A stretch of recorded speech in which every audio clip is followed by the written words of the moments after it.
Some call me Steve, Dad, husband, or friend. Others might call me boss, coach, or mentor. Today, you can call me the Leadership Hacker.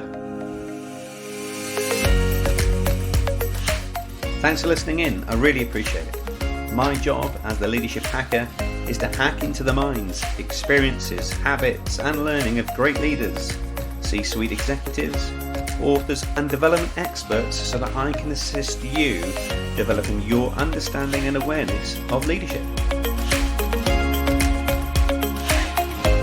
I'm Steve Rush, and I'm your host today. I'm the author of Leadership Cake.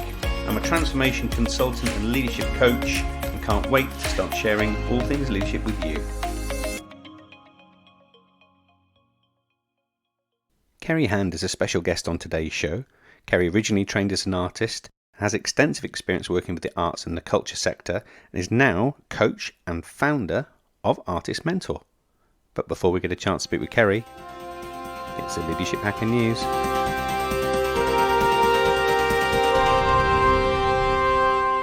As the global pandemic became more and more serious, companies learned a valuable lesson. The difference between success and failure could lay with creativity. People in creative industries have seen their work undervalued for decades. Artists, photographers, writers, and many more are expected to work for exposure or to have their rates severely undercut, not really understanding the true innovation and true value their work could bring to the corporate world. And we saw creativity take a big spike during COVID-19 and during lockdown as people searched for entertainment during their downtime. We saw creativity flourishing on social media where people took their creative ideas to various different outlets to share their content. With nowhere to go and limited amount of things to do, the quarantine just unveiled creativity some may have never explored before. If you're an entrepreneur or a business leader who's been forced to rework their company structure due to COVID-19, the chances are that you'd have seen many of your colleagues having to work differently and unlock thinking. And without creativity, that would have been really difficult. Your teams may be now facing challenges they've never seen before, and leaders and business owners are now being called to think differently about how they lead and run their businesses. And as a business leader, I've certainly been challenged to unlock creativity and thinking in the way that me and my team work.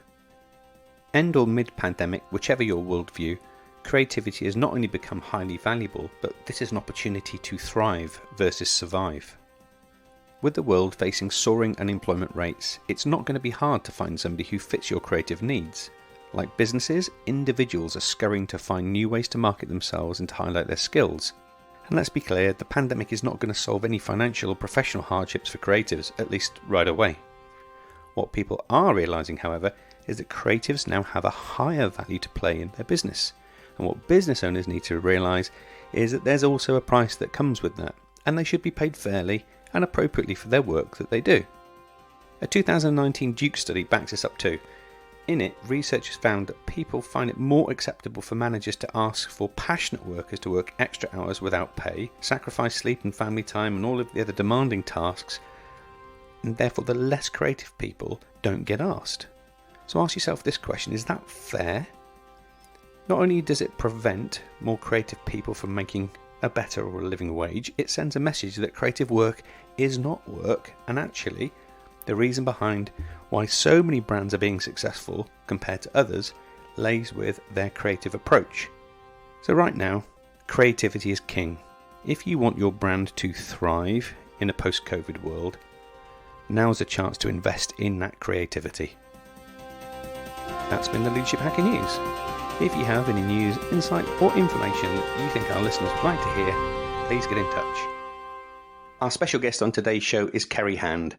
Ceri is the founder of Artist Mentor.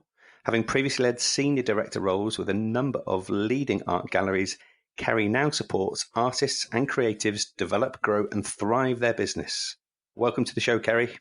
Good morning, Steve. Thanks so much for inviting me. It's a pleasure to be here. Delighted to have you on the show. Now, when was it you first noticed that you really got interested in art or the world of art?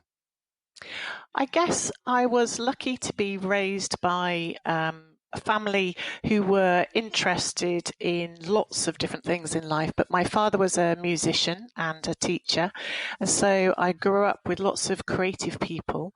But I guess as an only child, my imagination developed quite early on. So I was always drawing and exploring ways to record what I was seeing, writing. And I think from a young age, when I was at school, I did things like start a school magazine. When I moved schools, I ended up doing a Save the Swans campaign where I made a box for people to kind of put in their Swan Vestus tokens at the time. So I guess creativity came naturally, but was also encouraged as a way of expressing myself. And I think I never thought of it as a separate thing. It was just part of life. And I suspect for most people listening to that, they could probably resonate with it. Some people would say that they're either creative or they're not creative. And in your experience, is that something that you just have as an innate behavior, or can that be learned? Well, I think that everybody is creative. I think that there are many different ways of doing that, but the imagination is very closely linked to memory. And so I think that everybody has the potential from a young age right the way through to old age to enjoy playing and perceiving the world differently. And I think there are, of course, ways of practicing and flexing that creative muscle. And I'm, delighted that I've had a chance to do that over my career. But I do work with senior leaders in businesses to harness their own innovation and creativity as well now. So I think it's just a latent thing that people need the confidence to tap into and find new ways of exploring and seeing things from new perspectives. So I think everybody could enjoy the possibility of being creative themselves, but also learning the language of creativity so that they can access other people's creativity and get real pleasure from it. Just as they would enjoy music, they can also learn and develop taste, if you like, in visual arts, theatre, dance. There's loads of different forms of creativity that people unfortunately have been told is not for them for lots of different reasons. So yeah, I'm a big fan of bringing creativity to all elements of our life. One of the things I notice, Ceri, that is as people get older, typically, we almost lose that playfulness that is quite natural as a child. And as we grow up, we become a little bit more stiffer and we become a little bit more ordered, and we almost unlearn and forget some of that natural play and natural creativity. What do you think causes that? Fear. Sometimes as we get older, when responsibilities and obviously earning an income and having some of the stability elements in our life, like a roof over our head, of course, those things are all really important.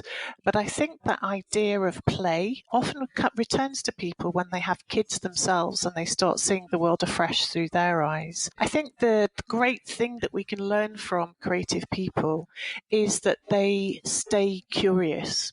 And I know a lot of business leaders understand the value of that now, and so are encouraging their senior leaders to be more curious, and we're asking more curious questions. And I guess that's the key thing, is that curiosity and learning from people who are not like ourselves is something that actually it's a habit, and we just get out of the habit. And sometimes, just like when there's a lot of people learning to go from the couch to 5K these days, it's just the idea that actually you might need to practice some of those skills. I think it's something that people think is a habit, that when they've got so many other things in their life, they think perhaps I don't need to practice that anymore. Yep. But I think when they do try a little bit of creativity in their life, they realize how much joy and pleasure they get from it. It's the one thing that keeps reoccurring in conversations I have with senior leaders, actually. And I always have the conversation about, when was the last time you practiced at being a great boss?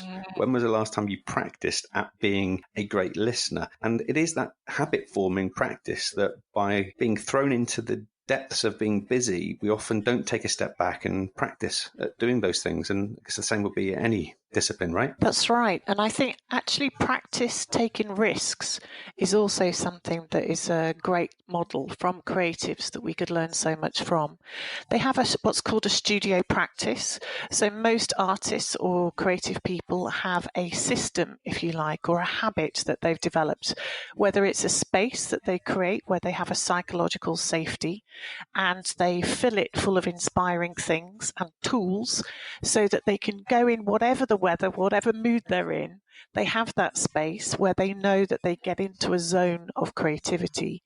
And it's just the determination to keep showing up and keep practicing that creative muscle, but also they push the boundaries of what they know. So the most amazing thing about creative people is they're curious about so many things outside their own knowledge base. And I think that's something that I would love to share with business leaders, in that actually bringing incongruous things together ends up having a much more beneficial result for a wider public. Finding ways of connecting unusual things and revealing the connections and the possibilities in how we're all connected is something that artists are brilliant at. And we're seeing the benefits of that now through things like diversity and inclusion, which does a very similar thing. But I guess what you're suggesting is almost taking it to another level, being more diverse in our thinking and our access to information, people, resources, right? That's right. I think, difference makes a difference.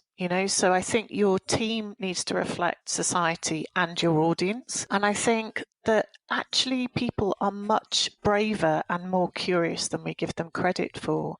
So occasionally revealing processes and the kind of people behind the business, also in the same way that people are curious about how artists work and seeing inside their studios, it's really, everybody really understands that content is king right now, and that people behind the content is the story. So artists are incredible storytellers. So there's a lot for us to learn from how they weave and connect what lies beneath language, a kind of somatic experience of life, if you like. So there's a feast for the senses and a way of storytelling and us bringing us in and through life in a more curious way. Definitely so.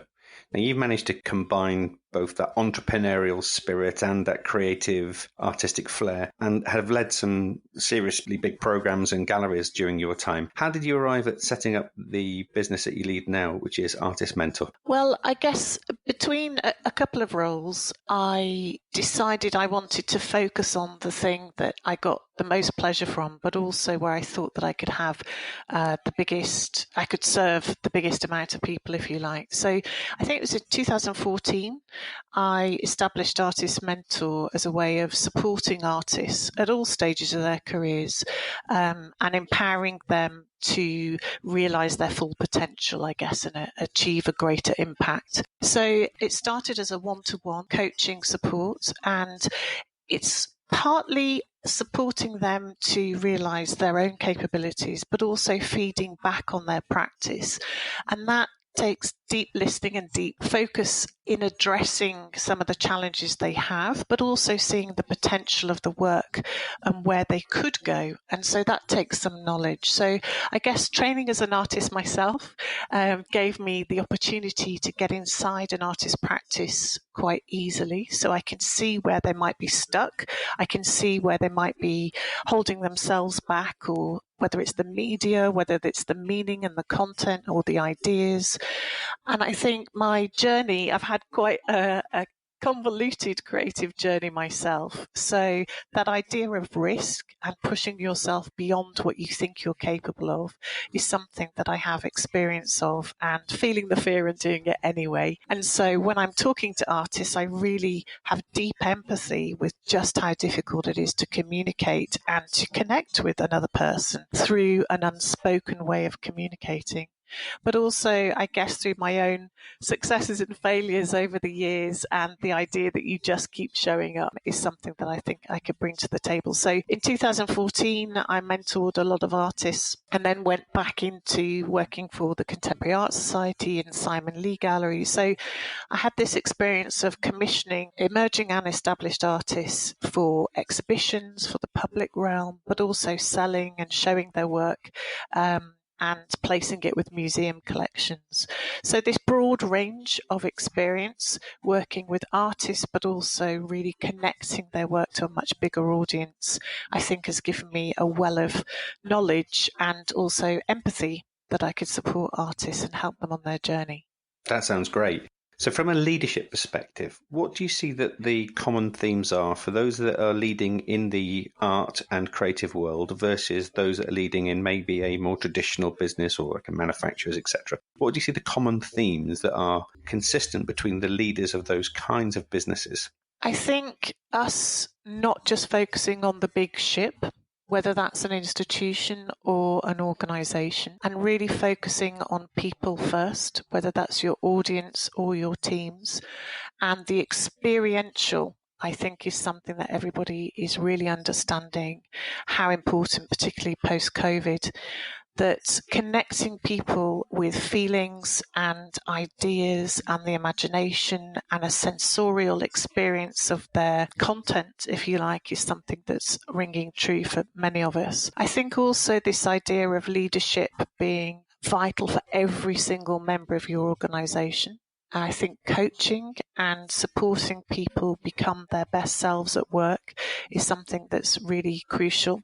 Communication and connecting on a deep level is something I think in the arts and in business that people understand that harnessing the power of the individual makes a collective experience much stronger and truer. And I think the idea that size isn't everything is also something that's coming true for us, that we have lost sight of, power being having the biggest seat at the table is not necessarily the way to connect with people on a deep level. So I think people will be looking at scale and how scale and retaining that deep connection with their customer or client or audience is going to be really vital moving forward.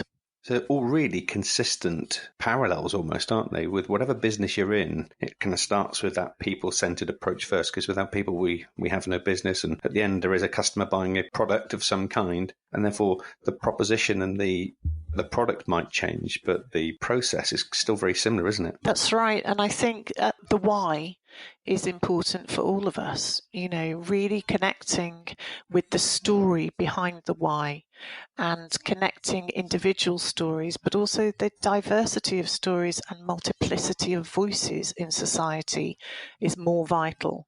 So giving a fluidity to your business and the potential for people to input feedback and to harness your audience knowledge and their experiences in life, I think is going to be really vital moving forward. So it's not a passive consumption of content anymore. It's really audience-led, audience-focused, and that we as leaders can learn so much for staying close to that relationship. Sure. Now, from a why perspective, for me, that's another way of framing purpose almost, the reasons why you do things, your purpose. Do you find that it becomes more natural for those that are artistic and creative to have purpose? Or is, again, that just another misconception of how people in business perceive the world? No, I do think that creative people often have a number of key issues that they return to, key questions, and they are pretty good usually at connecting their personal experience with the way that they see and feel their way through the world. I guess the great thing about creatives is that they're not content and happy to stay with what they knew or know. They want to learn, and that thirst for knowledge is the thing that drives them. But there's usually core questions that they keep returning to in their practice, and it grows over a period of time. They keep coming at those questions from a different way, whether they change the medium, whether it's video or painting one. They might still be asking the same questions, whether it's from a feminist perspective or whether it's about climate crisis. They're usually interested in connecting with others. So in those questions, they're asking and implicating themselves, and they're also acknowledging their own strengths and weaknesses in their practice. So they're self-aware, very self-critical, but also really hungry for change. And they accept and acknowledge the tools that they have, and they keep trying to push themselves forward. So I think that deep purpose, they can't do anything other than be an artist. That's very often the case. But they are super entrepreneurial, so they do have to fund and find other ways of motivating themselves to bring in income to keep themselves moving. But I think the organizations that are full of creative people have a lot of sensitivity and entrepreneurial spirit at their heart. And I think that blend of mixing the sort of practical and I guess the delivery and production side of things is where the potential power is, I think, for lots of organizations. That I think if we always focus on production and delivery cycles without constantly coming back to the why, constantly coming back to who's this for, why are we doing it, what difference is it going to make, who's it for, how is the world going to be better from why we're doing this, then I think then we're just, it's a self-serving loop that we're existing within. That's really neat. So you mentioned those questions. Are you able to share those little nuggets of self-reflection questions with us? It's so different. I mean, I work with hundreds of artists from all over the world now, and I guess it could be as simple as relationships, for example. Somebody may be trying to interrogate power relationships. And that could be systems and structures or ecosystems.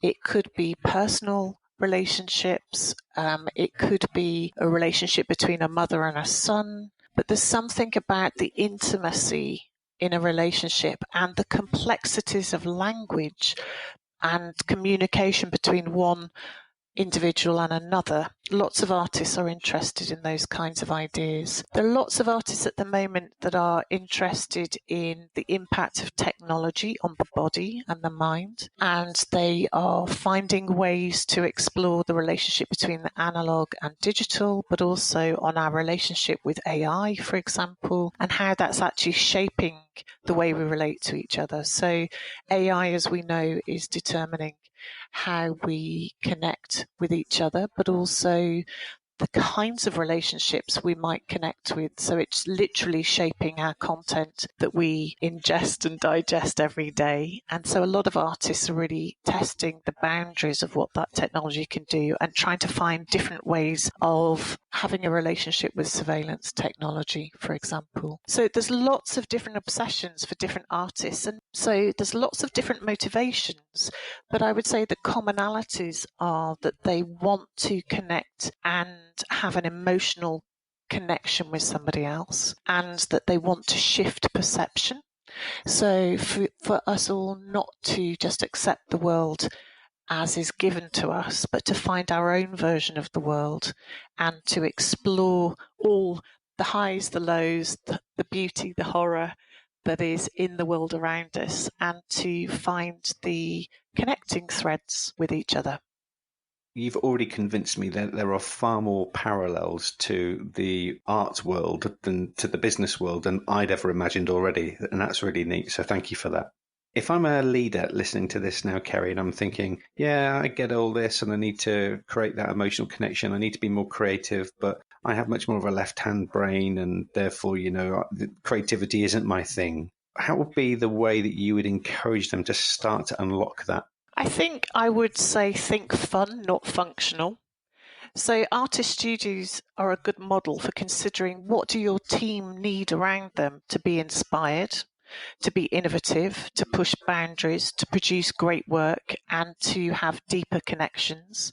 So it's the physical environment is one thing, but also the psychological environment, that everybody thinks differently, and actually tapping into people's creativity and the pleasure that comes from experimenting and exploring ideas together. So I would say don't keep doing what you've always done. As leaders, we need to learn new skills, read, listen, explore, diversify our interests, and that's definitely going to improve our leadership. But I also think bringing your team into relation with inspiring people outside of your business realm an organisation as often as you can really can help generate better results. The same is, whether it's an arts organisation, I would recommend that they bring in a waste management company or a scuba diving company. I think there's so much that we can learn from different organisations that are interested or interrogating difference in a completely different way to us. So I would say that explore. Don't be afraid of risk taking outside of your comfort zone, because only good things usually come from it. Great stuff. And I think you said it earlier, difference creates difference. That's right. So this is part of the show where you get to turn the leadership lens on you. So you've been a leader in your own right, having led multiple projects, multiple businesses. So this is where we get to find out what your top leadership hacks are. So Ceri, what would be your top 3 leadership hacks? Firstly, I'd say be your authentic self at work, because I think it helps create psychological safety with your team, and people need to show up as themselves, and caring for your staff and the team on their terms. So learn their idiosyncrasies quickly and take responsibility for effective communication and a way for them to enable them to lean into their strengths. I would think talent, not jobs. So see the leadership potential in everybody, enable them to get there through support, coaching, regular positive feedback, and clear examples of how their contribution and skills make a difference. So I think they will blossom quicker and take more beneficial risks, delivering at a level they didn't know they were capable of. So I guess it's investing in people and ideas in your organization. And everybody from the engineering department to the marketing team to the customer services team, I think all have fantastic ideas, and very often the senior leadership don't spend enough time with people at different levels in the organization that are really connected to the audience and could contribute some brilliant ideas to development. The principle of leadership as a behavior is really key when it comes to unlocking talent, because still people have this perception that leadership is a job role, and it's not. It's absolutely a behavior, as you beautifully articulated. That's right. And I see it in everybody. So it's exciting when people discover it for themselves. It is, definitely is. So next part of the show is what we call Hack to Attack. So this is time in our lives or our work where things may have not worked out as we'd anticipated, but as a result of that event, we've now got some learning and it's a positive in our life.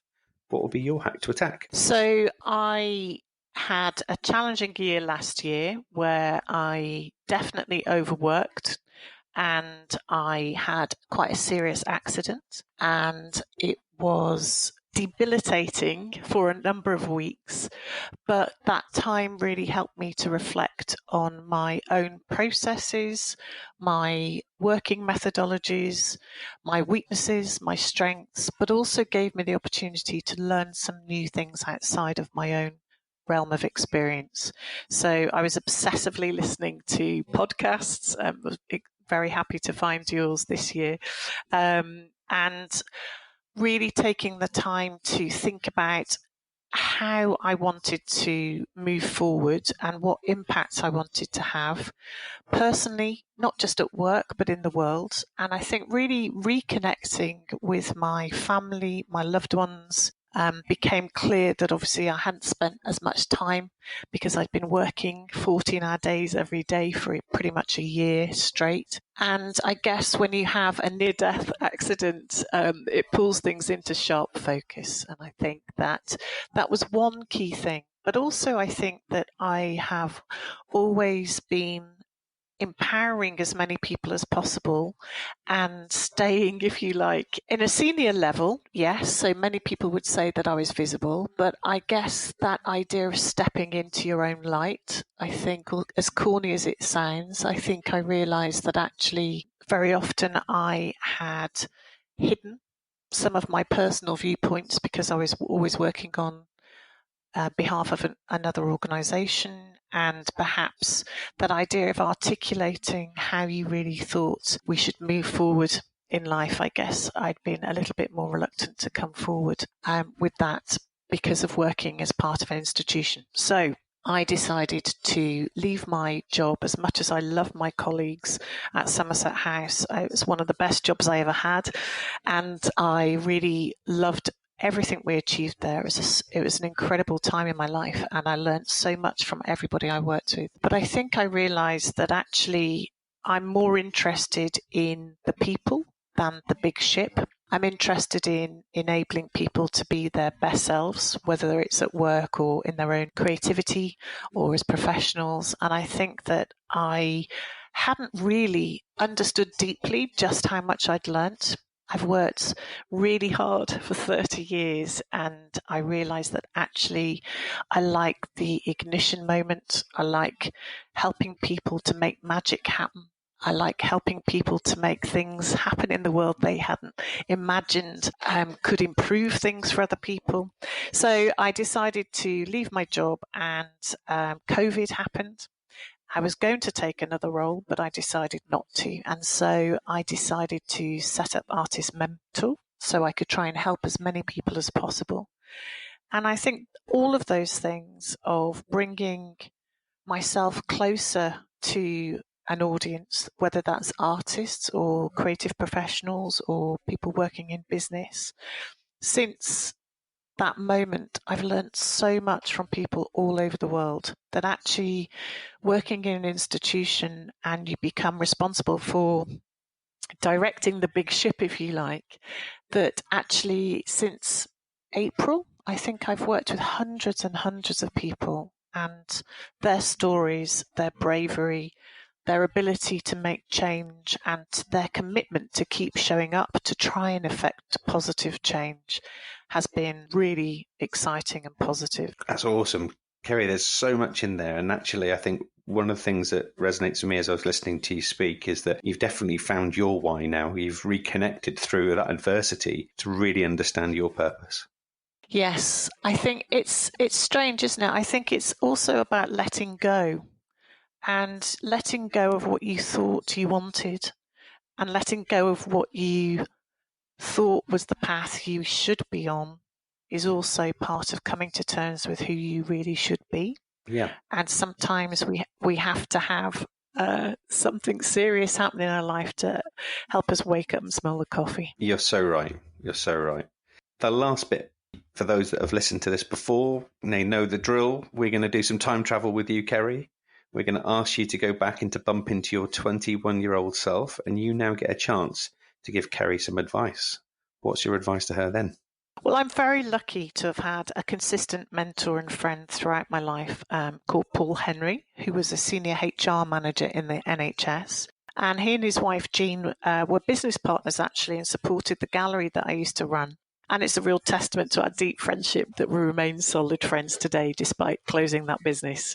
But I'd say to myself, get some additional business mentors and coaches, and particularly women, to help me hone my entrepreneurial spirit and to put my skills and to enable a better relationship to money and income generation. I think a lot of people in the arts have a very complex relationship to money and income generation. And I think if you don't grow up in a wealthy background or environment, that actually the idea that your creativity could help you to have an income generation that helps you to have a better, healthy, happy life is something that's really important. So I could have learnt a lot from different kinds of business mentors, I think.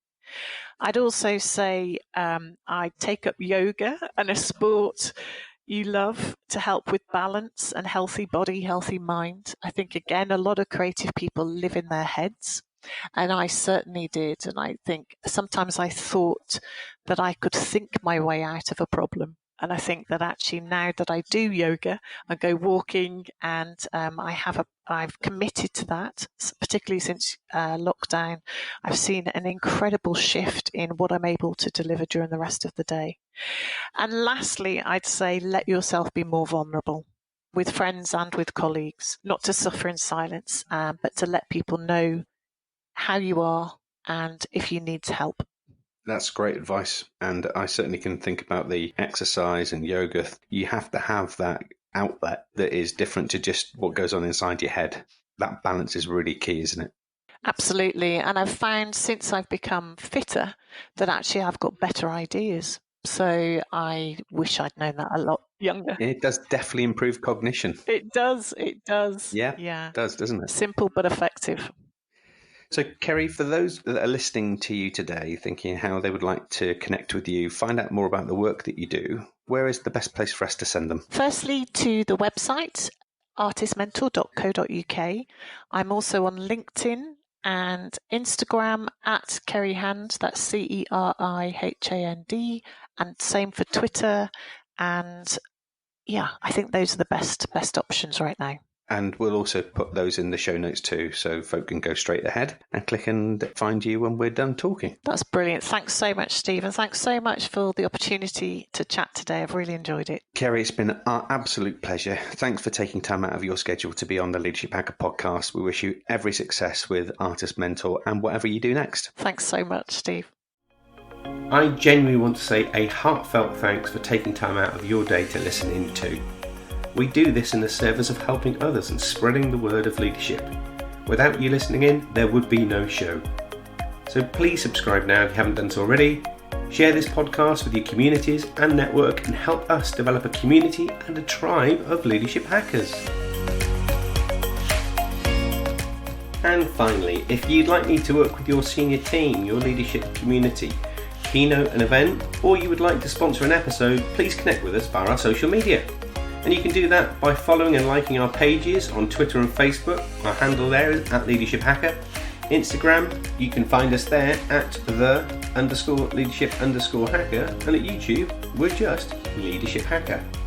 So that's me signing off. I'm Steve Rush, and I've been the Leadership Hacker.